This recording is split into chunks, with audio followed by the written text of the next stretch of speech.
don't try to make plans with me because I'm not gonna leave.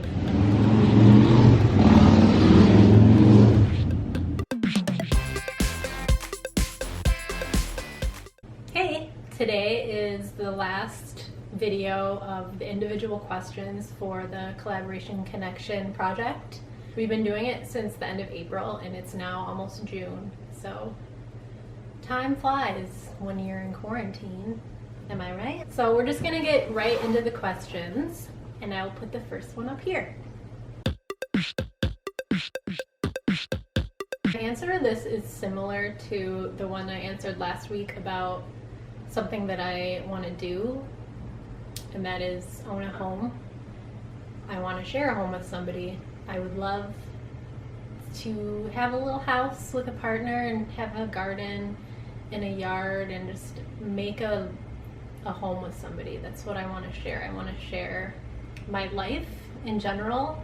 I want to share my weird, quirky side with someone. I want to share all of my delicious meals that I cook, because I'm a pretty good cook.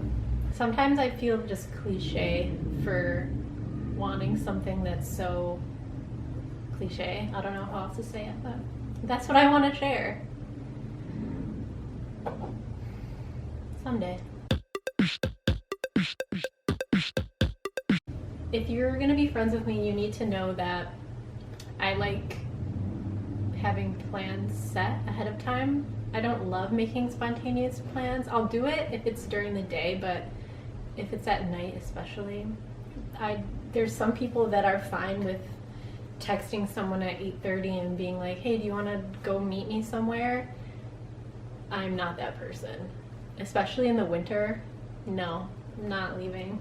You need to give me heads up in time to prepare and plan and get ready and hype myself up to leave. And kind of in the same vein, I am not a night person. Like, I've gone on trips with friends before. I remember a few years ago I went to New Orleans with some friends and the day was long, like the flight was super delayed. So we had been waiting at the airport for hours and then we finally got on the plane and we flew there and it was like pouring rain. But we decided after we got there we were still gonna go out because it was our first night and it was pouring and I was tired. I was like, I just wanted to go to bed. And so I can kind of be that Debbie Downer wet blanket sometimes because I just get cranky and grumpy and tired very fast because I'm a morning person. So my energy after like 5 p.m. just goes down.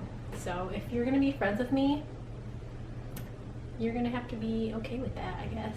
Or just know that I'm not your late night party girl. I never was. I mean, I could chalk it up to being in my 30s, but let's be real, I was like that when I was 24 too, so it's not my age. So that's what I would say.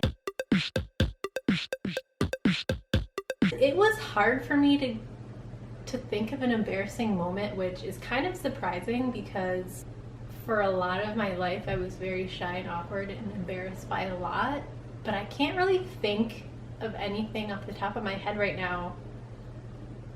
And maybe I just repressed all those memories. I don't know. There is one that I can think of that was more recent, but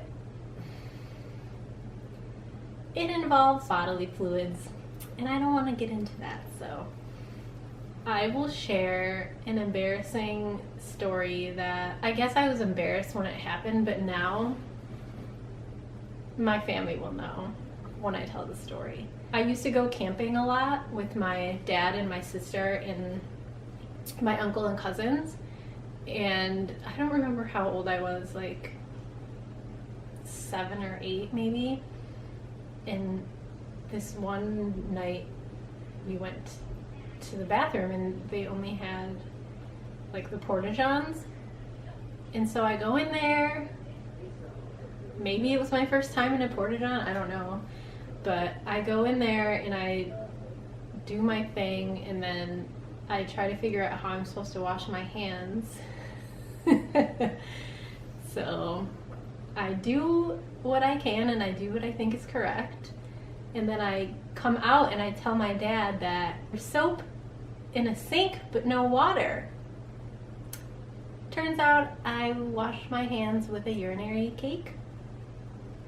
And my dad tells the story constantly, as dads do. So I'm not really embarrassed by that story now because who cares? I was like 8. I'm more just so annoyed by the fact that my dad tells it all the time and acts as if no one's heard it before when everyone in my family has heard it like 25 times. So maybe they should make urinal cakes look less like soap. It was a pink bar. I don't know. I didn't die from it, so that's fine. That's the embarrassing story I'm gonna go with. I'm smarter now. I know not to touch the urinal cake. Life lesson! So this is the last video of the series that I'm gonna answer individually. The next video will be next week, which actually will be on my birthday. So in that one will be on this channel. The last two, the first one was on Allie's channel and then the one from last week was on Lindsay's channel. So next week is my turn and it's gonna be on my birthday. So that'll be fun. And then the product will be over. So if you've been watching, thanks for watching and following along. Leave a comment below about your embarrassing story. I'd love to hear it. And I'll see you next time. Bye!